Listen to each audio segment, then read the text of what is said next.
Hello, and thank you for choosing to listen to the Lift as We Rise podcast. My name is Roshni Gajjar. Whether you are a regular listener or new, every receptive ear matters to shape and steer sustainable, purpose-driven strategies. Risk management is a key enabler of strategy, and if done well, it strengthens organizational and systemic resilience. Every year, the World Economic Forum launches its risk report. This year, climate action failure, extreme weather, and biodiversity loss put environmental risks at the top of the risk registers for global leaders, followed by societal risks. On the 24th of February this year, the Institute of Risk Management South Africa launched its 8th edition of the IRMSA Risk Report. Of course, since both the release of these reports, climate change and the COVID pandemic have been overshadowed by something we thought would never happen in this era, and that is the war in Europe. That has added more uncertainty and more complexity to the leadership agenda, even in South Africa. So today, to unpack the South African IRMSA risk report for us against this global backdrop, I'm speaking to Nicola Comninos, the Chief Risk Officer at the JSE and also Vice President of IRMSA. Joining Nicola on the panel is Christopher Palm, who's the Chief Risk Advisor at IRMSA. Nicola and Christopher, thank you so much for making time and for speaking to us today. Good morning. Delighted to be here. Thank you. Morning, Christopher. Hi, Nicola. Lovely to be here. Thanks, Roshni.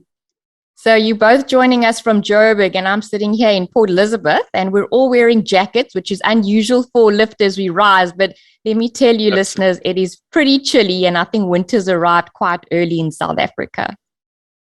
So before we dive into it, let's set the scene for our listeners, on the assumption that not everyone listening in today is a professional risk manager or a C-suite. So we started off in South Africa in 2022 with the release of the first Zondo Commission report. We still had serious political and socio-economic challenges that we were grappling with, and also an accelerated brain drain of skills from South Africa. So, Nicola and Christopher, as we know, risks don't appear overnight. Those red flags give us the warning signals long before the event happens. From the JSE and from IRMSA's perspective, is risk management generally a well-applied and relevant practice across South African businesses and institutions? Nicola, let's start with you. Sure. Thanks, Roshni.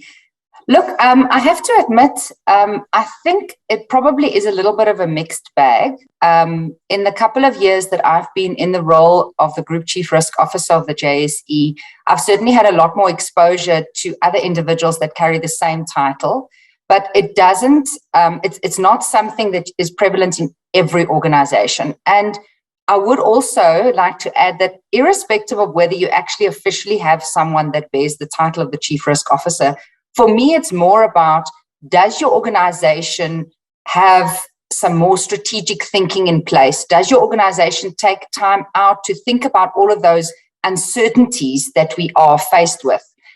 There's a lot of acronyms being used, a VUCA world as an example, really just taking, appropriate executive time out to sit and unpack all of those uncertainties that could either be a threat to your business or an opportunity.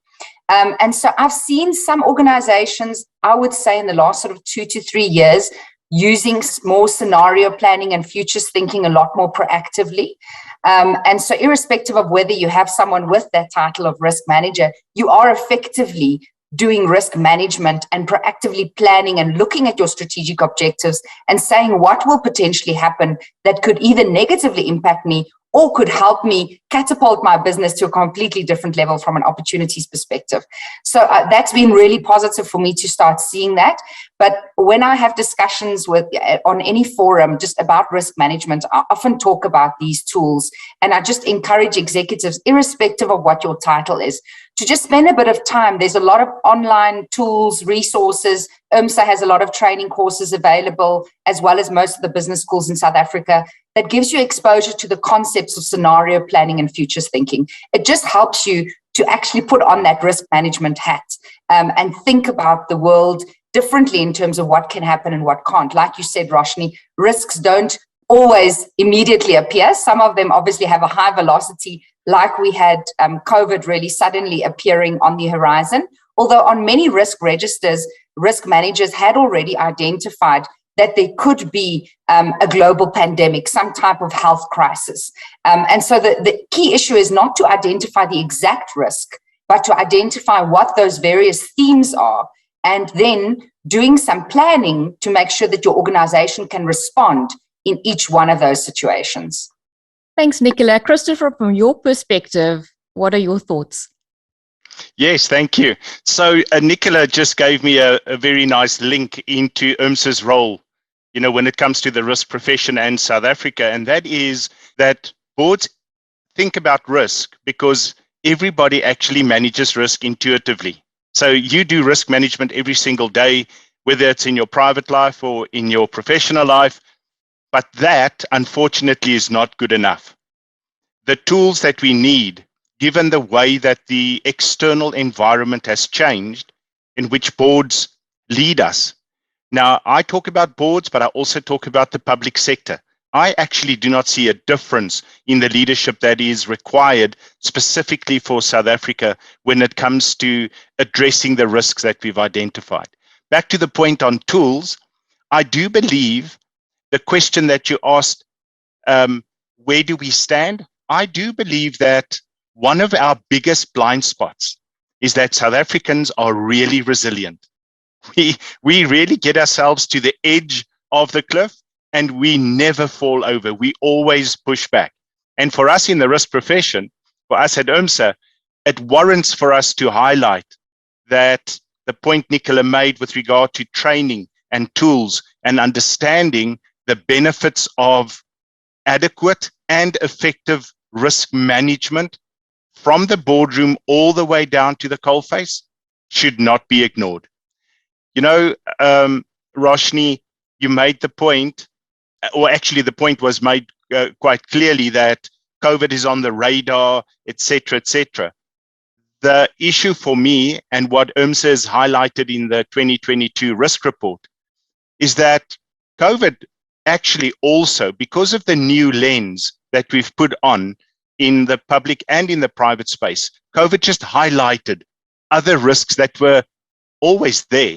We just never understood them clearly. And I think that's a second important point to make, is that once we started thinking differently about risk being both threats and opportunities, once we started understanding that the environment that we need to make quality decisions in are changing so fast that we need risk management, IRMSA got catapulted, actually the risk profession per se, got catapulted to the forefront of saying, what are the value propositions that you can bring to the table? How can you help us to become risk intelligent? How can you help us to become resilient so that we make better decisions? And more importantly, we make those ahead of the events materializing. And that is what risk management is all about. It's allowing us foresight so we could make good strategic decisions and we can execute accordingly. Thanks, Nicola and Christopher. And you both made such valid points. The first concept being that by nature, business is dynamic.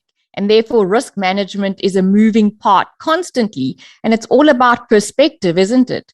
And with so much going on externally and therefore internally in businesses and organizations, absolutely that is a collective responsibility, mainly to bring in those input and perspectives so that in the best interest of the strategy, the right decisions can be taken. And I think that's the key takeaway point, that risk management, it's not something that's happening now. If you're focusing on risk management now, the horse is bolted. It's about anticipating and predicting, and to what Nicola was saying, using effective scenario planning to just map out what's on the horizon and perhaps beyond the horizon. And in the IRMSA report, it was quite nicely packed out, with scenario planning being one of the steps. Listeners, you can go to the IRMSA website and download the report. We're not going to get into the nitty-gritty detail. But Christopher, when I read that report, what struck me was the results of the survey, which I found the response rate was low. So let's unpack that for the listeners. 633 respondents. Of those, 48% represented general management. Only 8% represented CROs or chief risk officers who responded. I think 7% was CEOs. And even the academics who normally are quite interested in these things represented 3%. Another interesting dynamic was the response was led by Gauteng, 56%, with Western Cape in second place, but with 14%. And if we can label them problem provinces like the Eastern Cape, only a 5% response rate, and Limpopo, 2%. Public sector, 55% response rate. Private sector, 40%, which was super interesting. And then of the private sector, most of the responses came from the financial services sector. Right. Christopher, how should we read these responses? And if my comment around the fact that the response rate is low is inaccurate, then please do correct me there too.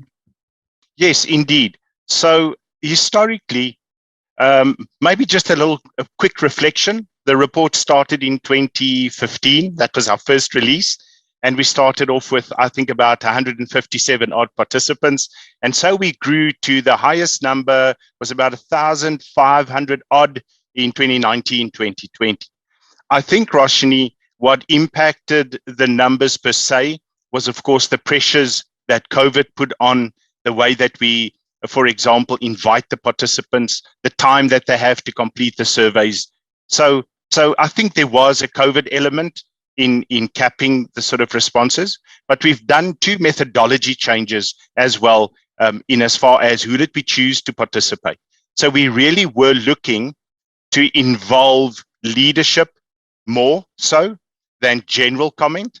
And, from that point of view, we expected that there would be less. So instead of asking the masses to respond in their private capacity, we asked for leaders to respond on behalf of their organizations. So I think that's the one methodology change that we asked for this year.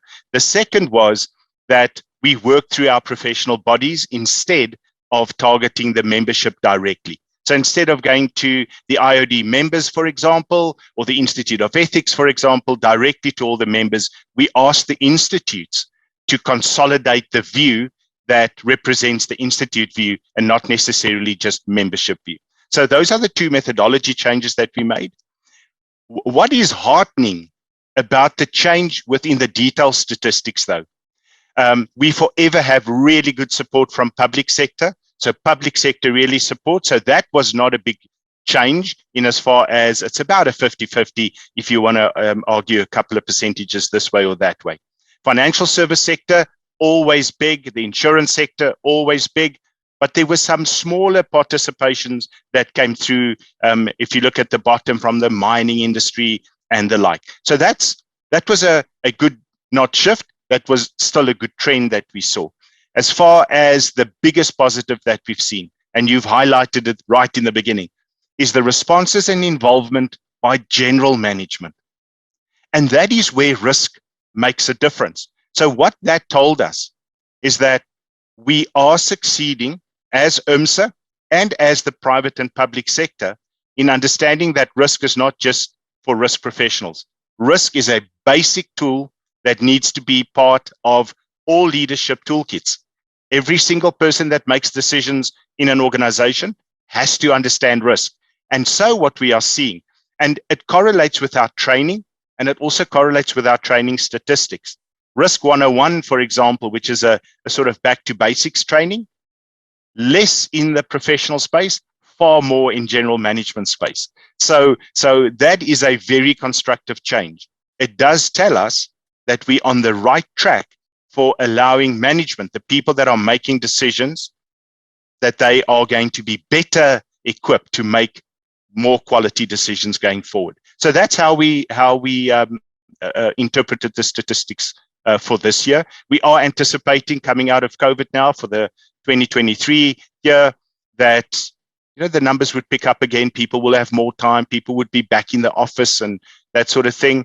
Not that that should be an impediment, but you know what? We appreciated the stresses and strains of COVID for this year. Christopher, thank you for that. So I was very interested that financial services had a 31% response rate. And one would expect that, given that, economic sustainability and growth are key focus areas in South Africa. To me, the other two pillars of sustainability for a country like South Africa are education and healthcare. Those were at about a 3 or 4% response rate. Can you give us some insights into that? Yeah, so our approach again, if you consider the footprint of the financial services sector and the insurance services sector compared to the education sector, the footprint is far smaller. So our reach is far wider in the financial sector, but we pretty much approach the Department of Education. We approach 6 or 8 universities or tertiary institutions and maybe 10 or so recognized subject matter experts in the education space. So it is to be expected, but it doesn't mean that the representation is compromised in terms of the size of the two populations that are out there to respond. Christopher, thanks very much. Nicola, now getting into the report, talk us through the top 10 risks. And from your position sitting at the JSE and on the board of IRMSA, what does this mean to South Africa's future? Oh, Roshni, so I think something else to also mention is that I also sit on the Risk Intelligence Committee, and Christopher with other members of that committee, which is a diverse group of individuals that represent various sectors within the South African economy, have had a really challenging time to really land on what those top risks are. And we've really taken a long, hard look at the country in terms of potential future scenarios, etc., and also where we're standing today. And I think one of the key things that you said a bit earlier on is it's really important when you're doing risk management not to look at the immediate issues at hand, not to look at what the current crisis is, because that is a risk that's already materialized. It's an incident that's already in play. So it really is important to take that focus area away from the immediate circumstances and look into the future as far and wide as you can. And unfortunately, even while we did that, you would still see the top risks being one of the top ones that was tabled in the report, being the risk of South Africa potentially becoming a failed state. And we've actually had a lot of comments on this in social media where individuals are debating whether we actually are already at that failed state position. But I don't want to go into that discussion. I think if you'd like to, you're welcome to ask Christopher his views and the feedback. But certainly in the report, we do cite some success stories in terms of why we feel we're not a failed state. And SARS being one of those institutions as an example that really is a beautiful success story in the country. But just quickly talking about that number one risk, or that top risk, it's really important for us to now think about what are the things we can do to make sure that we avoid actually getting into that full-fledged fail state position. And for me, that's the most important thing that the IRMSA risk report drives out, is a call for action. And if I look at some of the work we've done at the JSE, and I'm not going to go into a lot of detail about that now, but one of the things that I just wanted to highlight is our Enterprise Acceleration Program, which I think is such an important program that we had to do to make sure that we support small and medium enterprises in South Africa, make sure that we scale up, we're able to raise capital and we can create jobs. And there's various initiatives that we're running within that portfolio, such as the speed coaching sessions that we've just launched now in February, and that are running towards the end of this year. But yeah, just to get back to the top risks again, some of the others that talk through the breakdown of ethical and legal principles across society. Something that's also very important for us is really going back to our ethical principles. We make sure from the JSE side that we complete the GIBS ethics survey every year so that we can track how we've progressed over the years compared to each other in terms of our resources within the JSE group. But we also make sure that we give guidance to our listed entities in terms of that. And it's not directly related, but one of the things that we did do towards the end of last year is we also launched our sustainability and climate disclosure guidance, which was really important because it really promotes transparency and good governance and gives a guide to the listed entities on best practice in both environmental, social, and governance disclosure spheres. And I think that just talks to some of the ethical elements, specifically if you talk about the governance bucket, the G in the ESG. And then the third risk that was cited talks about the unmanageable societal unrest and the breakdown of the rule of law. And I think that's a very important one for us to ponder about, because it really is a concern as to whether we will continue to see pockets of unrest and how far and wide those will spread. And what does that then mean for the fabric within South Africa? Does that end up destroying a lot of hope in the context of small businesses actually being hit the hardest when we have social unrest incidents like we saw last year, July?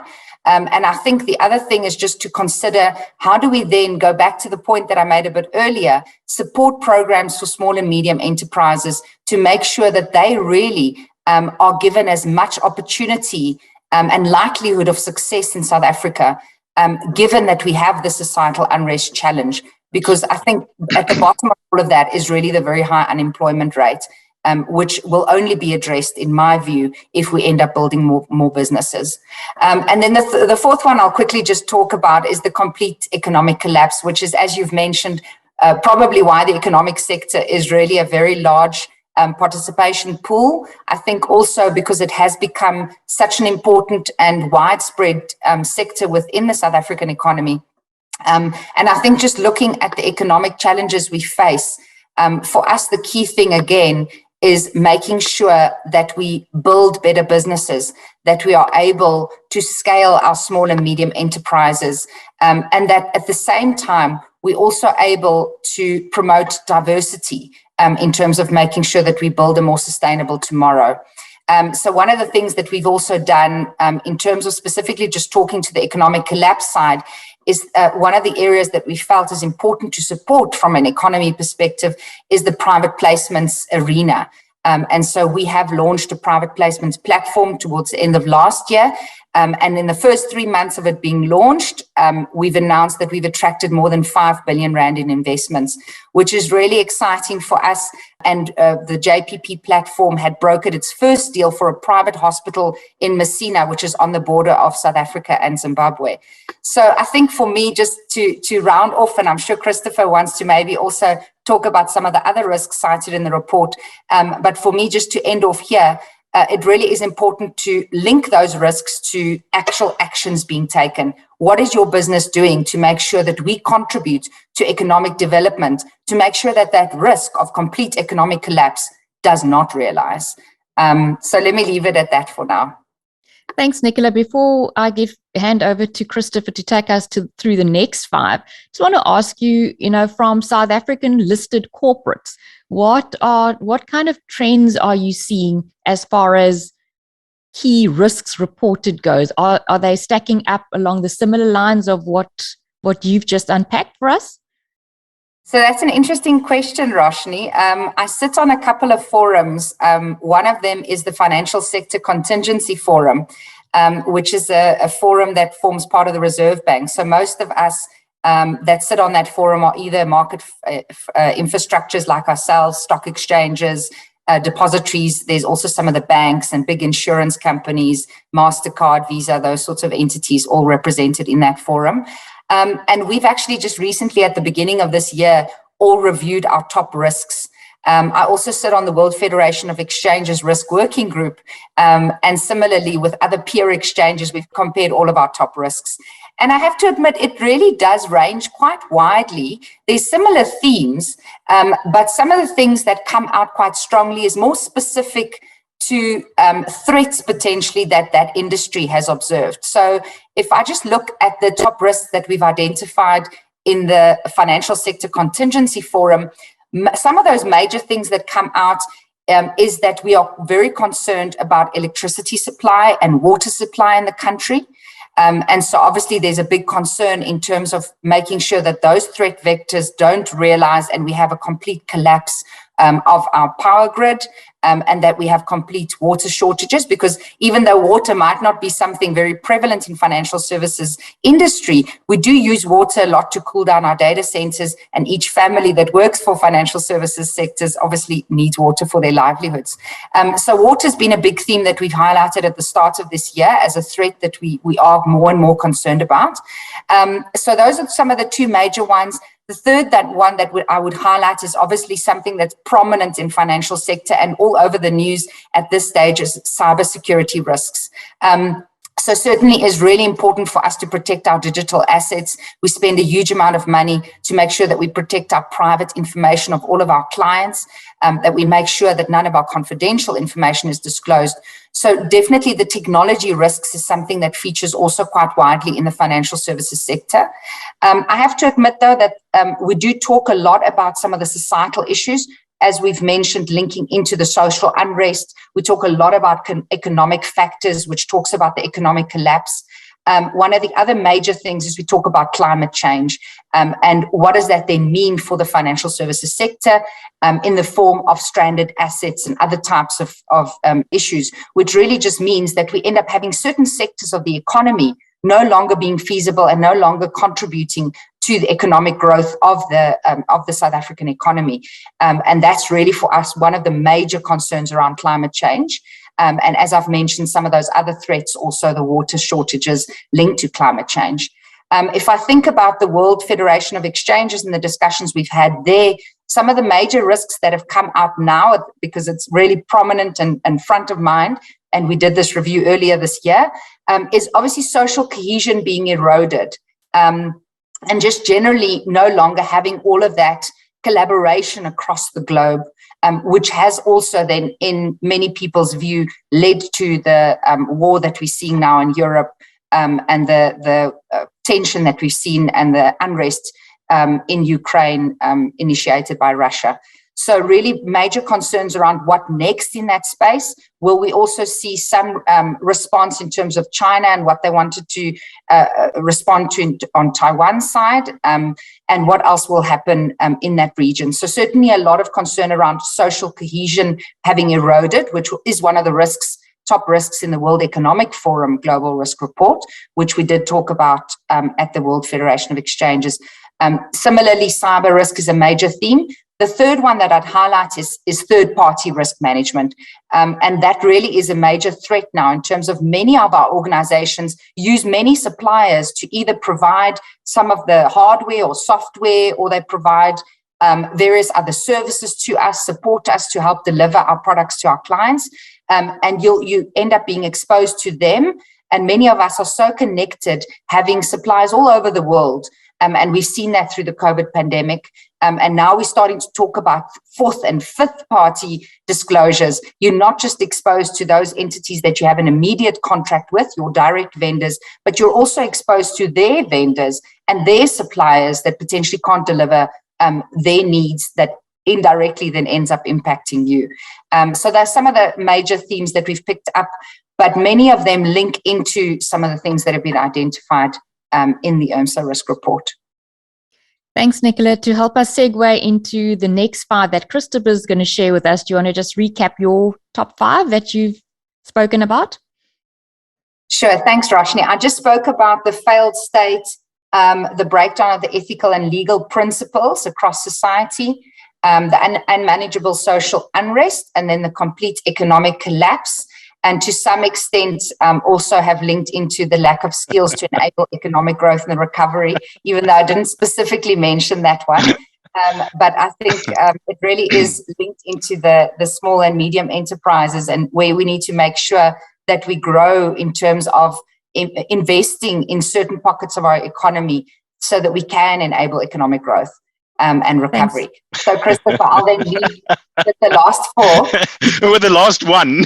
With the last one. Yeah, I'm just kidding. Thank you for that. Thanks, Roshni.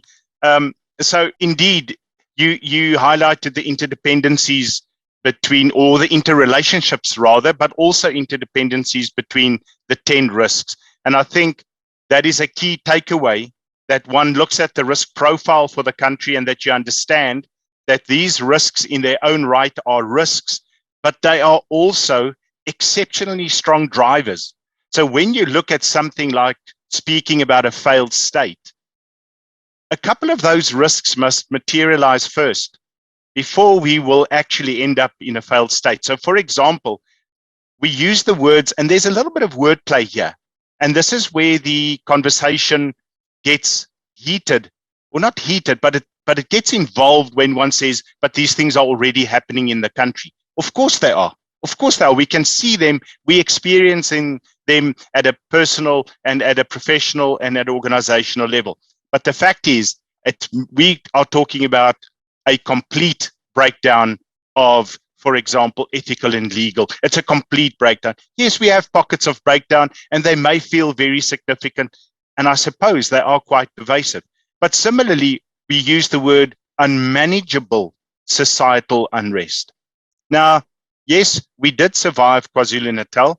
We did see how close to the precipice we got, the old resilient. We didn't fall over. We managed to push back, but that was not good enough, which is, Roshni, what I needed to share with you to get to what does the risk of lack of skills mean?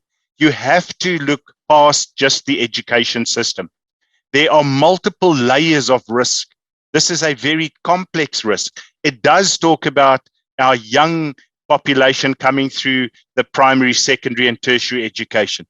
But it also talks about the education, knowledge, and experience of people in positions to make the right decisions. And this lack of skill is talking about the inability for us to make decisions that can change these risks. Because let me tell you, a lot of these risks, if you go back as far as 2016, 2015, we were talking about, Nicola, water supply, electricity supply. We were talking about local government, local municipalities failing. We were talking, and 7 years later, we are talking still about those. So when we look at the bottom 5 risks, we look at the lack of skills, we look at large scale disruptions due to and based on electricity or energy supply. We look at interruptions on our networks. Nicola spoke about cyber. This may even include the lack of adequate servicing of current infrastructure, the lack of providing infrastructure to support growth. And I'm going to come back to that point because that will be my closing, bringing it together when it comes to what is it that we need to do. It's not so much physical things. It's a different mindset. It's a different train of thought. It is breaking the paradigm. But I'll end off with that. And then, of course, we did highlight very specifically the loss of trade. But it's far more than just our ports. Considering our freight rail, considering ports, considering our air freight, it is all an all-encompassing risk. Of course, at that particular point in time, given what happened in KwaZulu-Natal and what we realized our exposure, our vulnerabilities were and still are, we highlighted that as a risk. And then the whole issue about climate change. So I'll also just share a little bit of that in as far as drawing a parallel between that and COVID. But let me just go back and say, so when we talk about skills, yes, we are talking about our education system, but we are also talking about having leaders in place that can identify the right response strategies for the risks that are in place. Now, what am I implying? I am implying that we've learned from an IRMSA point of view that the risks of the future will not be addressed by the controls of the past. So what we had done in the past will not fix the things that we are faced with when we look in the crystal ball. And in that, Roshni, lies the challenge to public and private sector leadership. We need to think differently. We need to get the right people around the table so that we through systems thinking, through integrated thinking, through scenario planning, through building alternative futures, we can actually identify those choices way in advance, we can stress test them, and we can get out of this hole, this failed state flag that we are flying all the time. So that was, and then lastly, from a climate change perspective, Roshni, COVID, Nicola will tell you, I was quite facetious. I ran a couple of webinars when COVID was still sexy and the topic. And so we ran a couple of webinars, and we would ask the audience to vote on whether they think it was a black swan or whether we should have known about it. And I will label it not the strangest thing, but the important outcome of that was that it was always a 50-50. Nicola, you will remember, you and I had a couple of, it would always be, some would say it's a black swan, some would say, no, we should have known about it. And in that lies the importance of us becoming skilled in risk management, the management of risk, using that information to make better decisions. And we've said that earlier on in the podcast. But when you look at the risks, cyber, we look at expansion and extraction of opportunity in the cyberspace, and not cyber just from an attack point of view, but from a leveraging point of view. How can we get public service to be far more productive and efficient by using what we have learned now through the COVID period? So, for me, the focus is really when we look at the 10 risks. So I've covered the lack of skills, and I thought that was a very key risk to amplify. So what are we talking about? We're not just talking about misbehaving children in grade 3. We are talking about the entire landscape of education. Not just fees must fall, but what does education mean at a leadership level? We've spoken about electricity. I think I've said enough there, but I need to highlight. I don't know if you've seen now between 2,500 megawatts to 3,500 megawatt generation in renewable energy space is now being launched.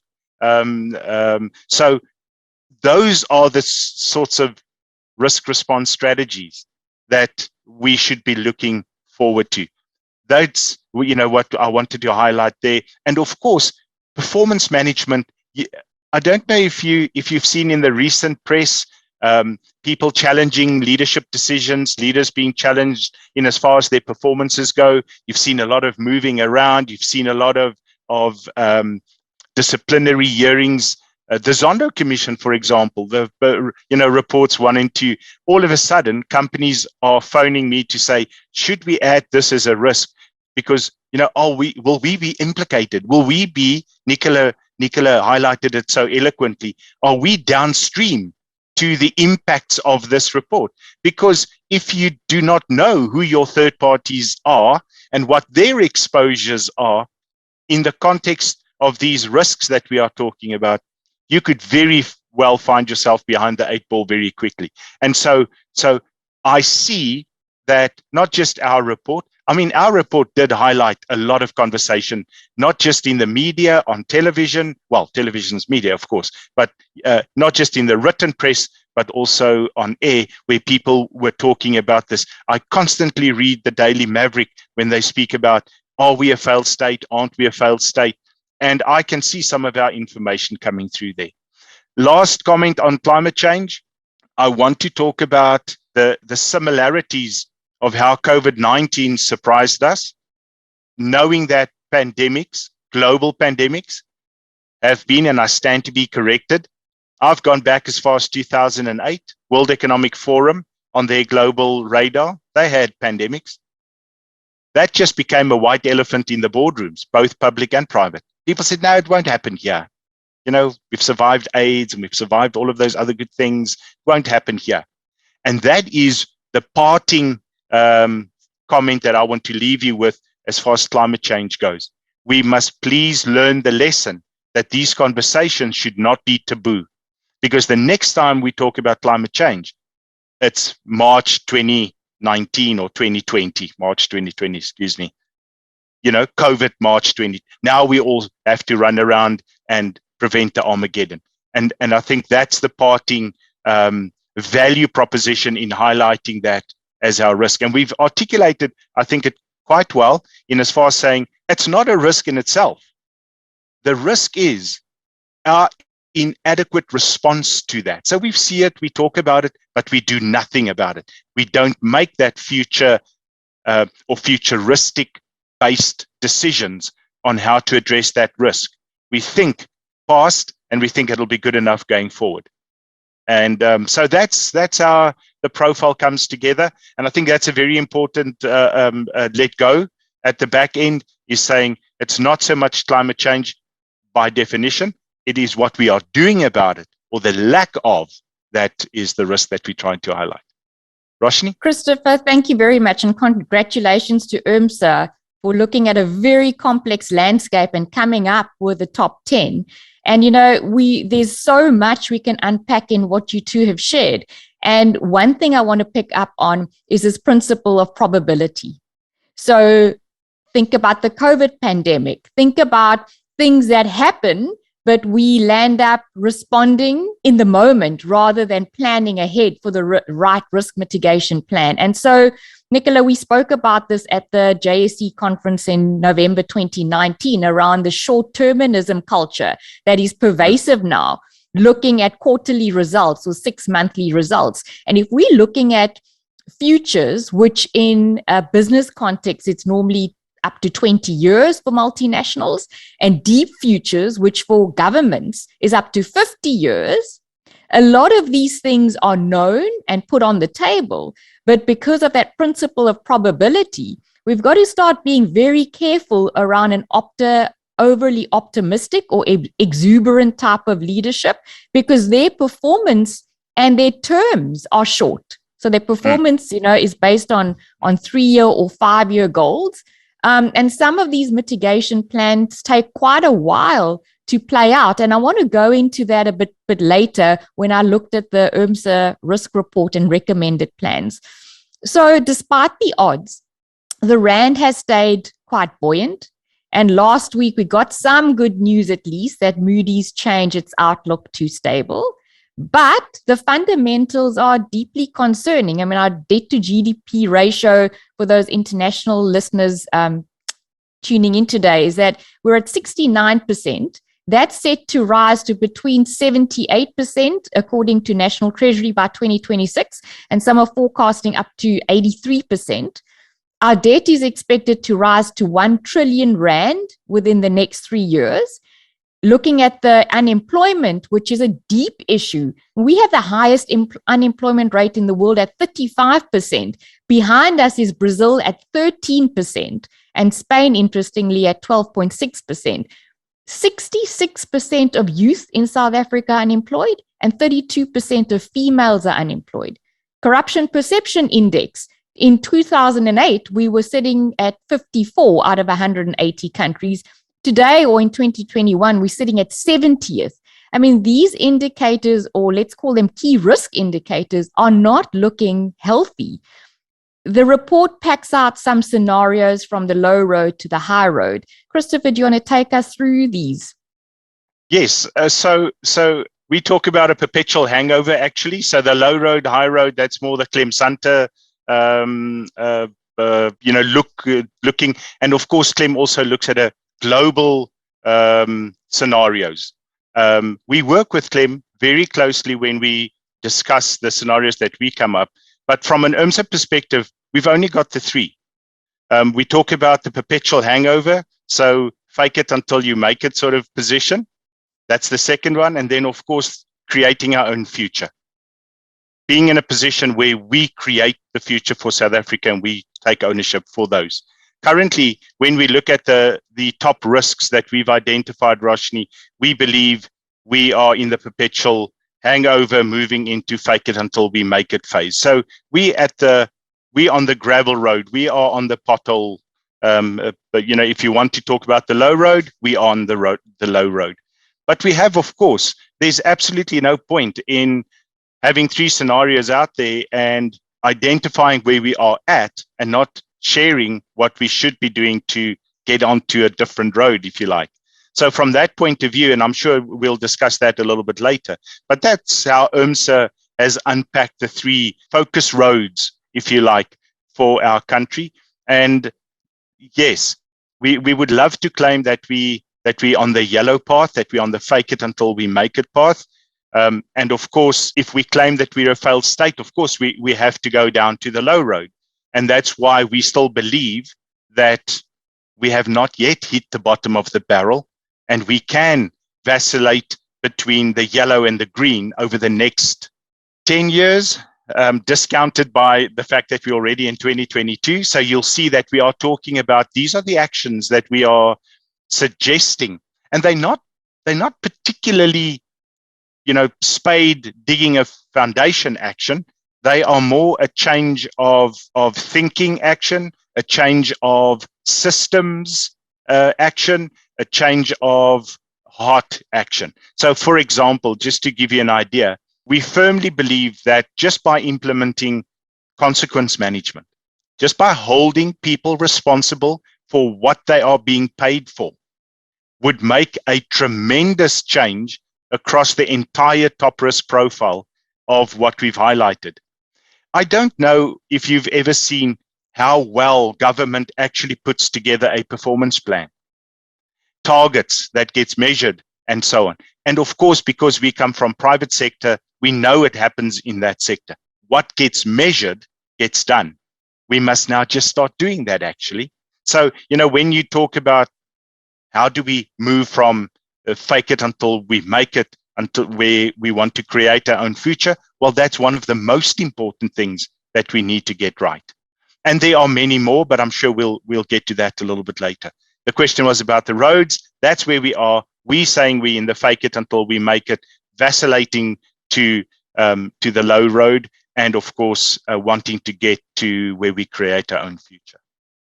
Christopher, to own your own future, you need to have a vision of what that future potentially looks like. And in a country, leadership in private and public sector and civil society need to be aligned on that common vision or that common goal. And I guess one could say that the perpetual hangover might be from the fact that we're lacking that vision, and it comes down to leadership. Would you agree with that statement? Absolutely. But I just need to, I was told never to use the word but, so let me use and. And we do not think, we being IRMSA and the Risk Intelligence Committee that have, and maybe just a mind bubble, risk is defined as the effect of uncertainty on objectives. So whenever we do a risk assessment, we do it against objectives. And let it be known that we still believe that the NDP and the revised NDP 2030, the development goal set, are exceptionally good goals. They are the right goals for the country. We firmly believe that as the Risk Intelligence Committee. And that's why when you said, so it boils down to leadership, ethical and brave leadership, I said absolutely, because that is what we believe. Having the right people, having the skills in place, having commitment to ethical leadership and visionary leadership is together with then the rest. And I highlighted consequence management and systems thing and all of those good things. But indeed, Roshni, we absolutely support that view that you've shared. And I love the word you put in there, heart. And I think heart-centered leadership brings in the vision and the inspiration that I think our country deeply needs right now. Nicola, we spoke about the short-term culture, we spoke about leadership, and it's about now getting from fantastic plans on paper to execution. So in the report, what are the key mitigation plans to move from this perpetual hangover state to the desired owning the future state? Roshni, I'm just thinking actually while you and Christopher were talking as well, of another survey that was issued earlier this year, the Edelman Trust Barometer, the results of that survey, which is something I like to track as well. And one of the things that I think that really links in nicely with the IRMSA risk report and call to action is exactly what was highlighted in that report, which talks about NGOs and business being pressured to take on societal problems. And for me, it's not a concern, it's an opportunity. Because in that report, it highlights how much trust and faith most individuals have in the business sector. And it's so important for business sector to partner with the public sector to make sure that we are able to deliver. and partner with NGOs to make sure that we are able to change and turn around the narrative. So one of the things I thought I'd highlight is just in my personal capacity, I'm a big supporter of an NGO called Dignity Dreams, which distribute reusable sanitary pads to girls in underprivileged communities. And for me, that links into a number of issues. It keeps girls in school, which makes sure that we address the education element. It's sustainable in the way that it's been designed. It's environmentally friendly products. And it talks to the fact that we can actually make sure that we build more gender equality in society, because girls end up staying out of school longer because of not being comfortable to go to school if they don't have the right products. So I thought I'd link that in. And the other thing that I want to just add is that it's so important for businesses as well to make sure that we lead by example. So one of the things I'm quite proud of is at the JSE, we have gender neutral paternity leave or maternity, so parental leave essentially. So irrespective of whether you're a male or female, you have access to that privilege or that benefit. And for me, it just goes back to, given it was recently now in March, we celebrated International Women's Day on the 8th of March. And the theme from UN Women was gender equality today for a sustainable tomorrow. So for me, it all links into wanting to make sure that we build more sustainable businesses. And I think that links into a lot of the points that are also made in the IRMSA risk report. So making sure that in the way that we lead, we end up setting ourselves up for success. And it does need brave leadership, like Christopher's just highlighted. So a few of the things I just want to highlight that we've certainly done from the JSE side to make sure that we can lead by example, but also encourage our listed companies to lead by example, is that within our listing requirements, listed companies must report to their shareholders their gender representation at board level. And we also encourage them to disclose their female representation versus male representation. And also the racial representations, so not just gender, to make sure that from a diversity perspective, we are building better boards, we are building something representative of the South African ecosystem and people that live in the country. And then also, I've already mentioned to you that gender neutral parental leave, but we also have a pay parity principle. And the thing for us is to make sure that we disclose these things. And as a fairly small organization with just around 400 permanent staff and close to 500 if you add our contractors, we actually are quite insignificant and immaterial. But if we end up having leading policies like this in terms of pay parity, making sure that we have gender neutral policies, and also making sure that our representation at board and executive, I mean, both of those are over 60% in terms of female representation on both our exco and our board level, is just important in terms of actually showing how you end up implementing all of those things that are being recommended in the IRMSA risk report. I think the only one thing that I also wanted to just quickly add is that one of the things that's really critical for us, as Christopher said, when he spoke about the risk of inadequate response to the current and future climate change impacts that was highlighted in the report. And I think the emphasis here is really on the inadequate response.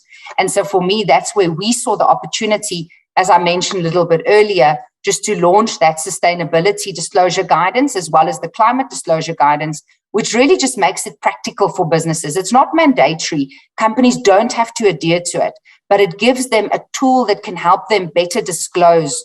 It gives them guidance on what are the things that are important for investors. There's such a growth in terms of global investors moving assets into companies that are more sustainable. Your business will not be invested in if you don't end up having that types of disclosures in place. We also issued this guidance specifically to make sure that it's a local perspective, but based on global best practice. So it really needs to be a practical tool, regardless of the size of the sector you're in, the size of your business, you can make a difference in your specific environment. Let me leave it at that for now. Nicola, thank you. So, what you're probably putting on the table is that risk mitigation plans and what you do now needs to contribute to a future outcome. We speak about outputs and goals versus outcomes in the governance area. But to make it happen and to bring it live into the business, that requires a balance between long-term vision setting and short-term deliverables in alignment with that vision. And so it comes back to, Christopher, what you were positioning the importance of, and that is performance management. And not performance management to tick a box, but to say, how are we putting a brick in this 2030, 2035, 2050 wall? We're running out of time, and there's some important points that I want to cover.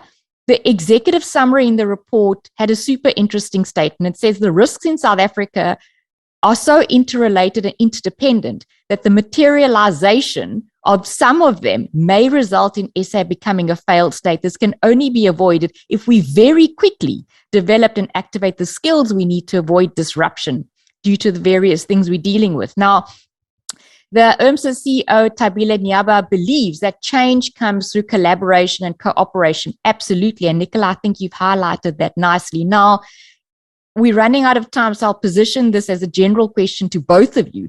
In a fragmented society with a high Gini coefficient and the deep trust deficit between business and government, is an integrated approach to risk management a practical ask in South Africa? Christopher? Absolutely. I think it will not work otherwise. Let me just give you a couple of feeders into the reason why I say it is a requirement. Well, firstly, when we talk about risk, we talk about threats and opportunities. For us to get there, we have to understand the external environment. This is not just a question of jumping on risk identification and looking at what's right in front of you. Things I can see, touch, and feel, those aren't risks. So if risk is a threat and an opportunity, and we understand the external context, and we understand the people that play in that context, and we then understand what do we want to achieve in that space, then only, Roshni, do we actually identify the most relevant threats, but also the most relevant opportunities. Now, just space bank that a bit. Now looking at the capability of our state, looking at where we are at as a country, we are in a perpetual hangover. We are not doing great, but we still cling on to accepting international funding. Nicola's point about, do we make that available in the public sector? Do we allow the NGOs to handle that information? Do we allow private sector to handle the information? And then space bank that thought, and then talking about, so what do we do then? We have to recognize where there are superior systems of internal control, and we have to leverage those controls, whether they sit within the NGOs, in the private sector, in the public. Let's elevate them. Let's call them out as centers of excellence, and let's leverage them to achieve stuff. What am I talking about if I say stuff? Let's do better. And in doing better, Roshni, I actually think our unemployment is closer to 40%. If you look wider as far as the official definition of unemployment or how it's calculated, I think it's closer to 40. We can make inroads into all of these fundings that we get. And you would have seen, we received some grant funding for climate change, for all sorts of good stuff for our country.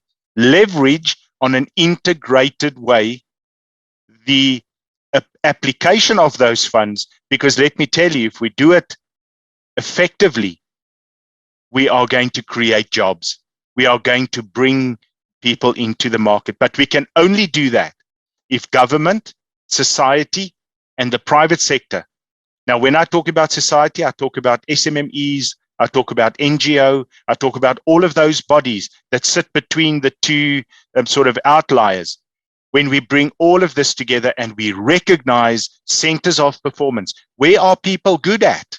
And let them do the work. Let them apply the funding in such a way that we start generating opportunities for unemployment. I actually do believe that one of the biggest drivers across the 9 risks, not just consequence management, not just effective leadership, but specifically addressing unemployment, would alleviate the pressures that we feel and will turn the dial to the high road, to the future that we want to create for ourselves, compared to the low road. I hope I answered your question. These questions are not easy to answer. So I think we'll just attempt them for this podcast and perhaps get into it in another one. Nicola, can I frame that question for you in a different way and from a different angle? If we are going to build this trust, it's about accountability and action to deliver on expectations. Now, chief risk officers, risk champions, risk managers are in quite a difficult position. Sometimes they're given the mandate, they're given the title, and the policy supporting them is beautiful, but sometimes they are obstructed in what they have to do. They are alienated from information and decisions, and sometimes they even victimize. We've seen this with internal auditors, etc. And trust me, it happens with risk managers too. And so you can only manage what you know. What mechanisms are in place in South Africa to protect chief risk officers or those who are trying to do their best to manage and action risks? Sure, Roshni. I think that's a very interesting perspective as well. I think one of the key things probably where I would start is just to say that one of the things that I've tried to make sure that I do in the role that I fulfill within the JSE as the Group Chief Risk Officer is that I have support into and a good and healthy connection with my board of directors, and in particular, the chairman of the risk working group. So to make sure that I have robust, challenging conversations with that individual or the others that sit on that committee from an independent director perspective, to get their views, to make sure that I can learn from their insights, and also to make sure that they understand that they've got an open communication channel between myself and them, which doesn't necessarily mean that I would go above my CEO's head and have that conversation with them. But the reality is the channel is open and it's available, and you have that guidance that you can get from them. And I think that would be really key, in my view, for any individual in this capacity to build up that sort of support structure, I would call. Because the reality is I've heard examples of a couple of other chief risk officers that have conversations with their executive, with their CEO, and raise risks, and the executive and the CEOs just say, don't table it at the board. I'm not comfortable with that. You're exposing us, etc.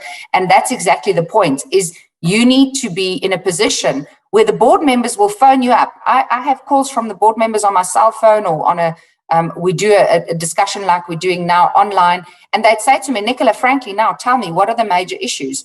And if in any way or form that differs from what I had presented in the risk report in front of the executive when we had the discussion with the board, there would be alarm bells.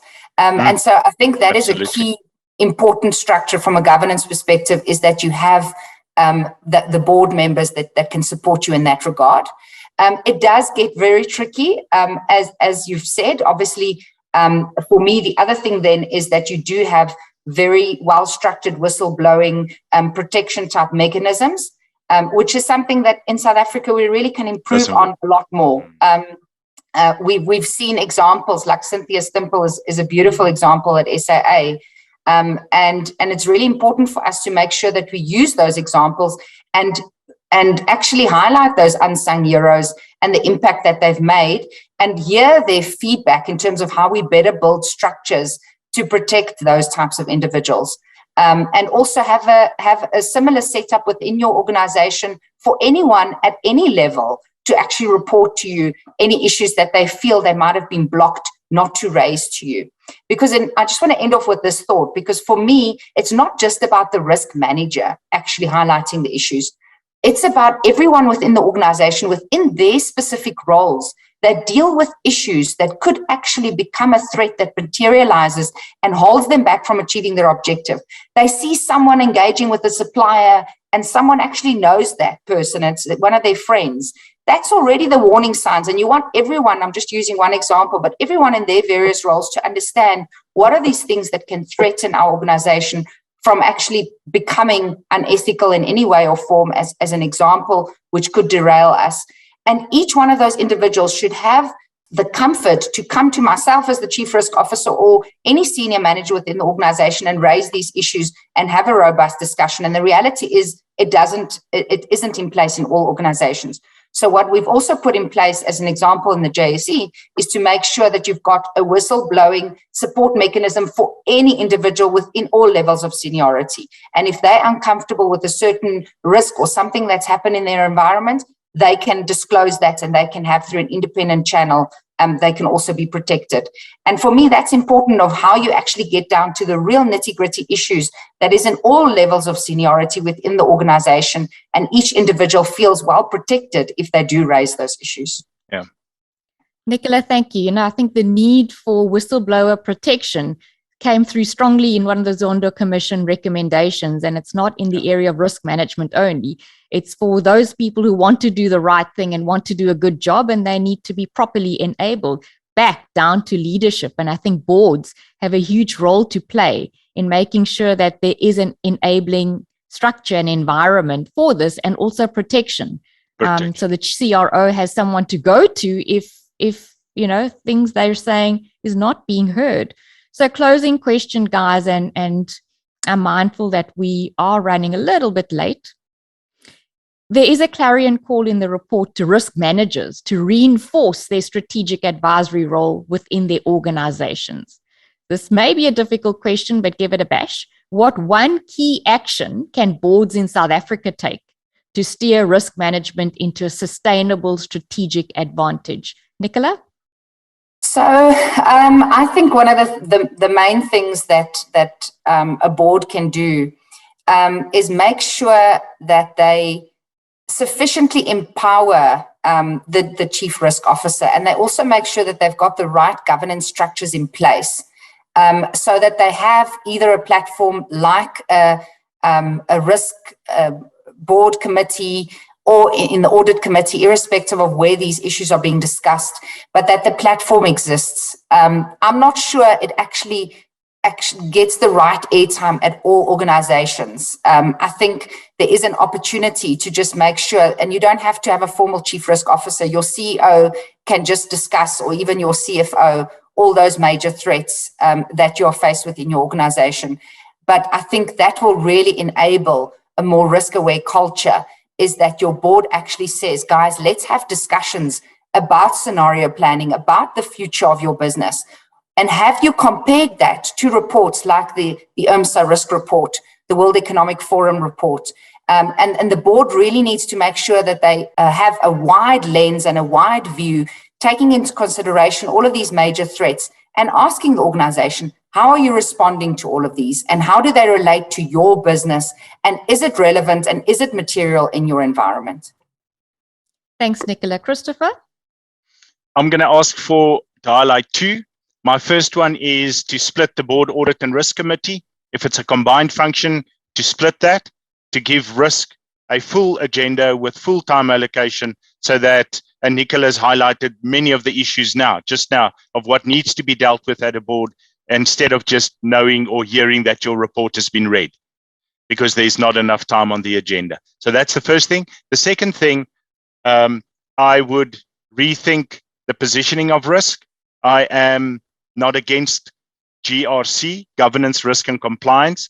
Stop associating risk with compliance and audit and health and safety and security, and rather pocket risk management with your strategy outfit or your strategic thinking outfit.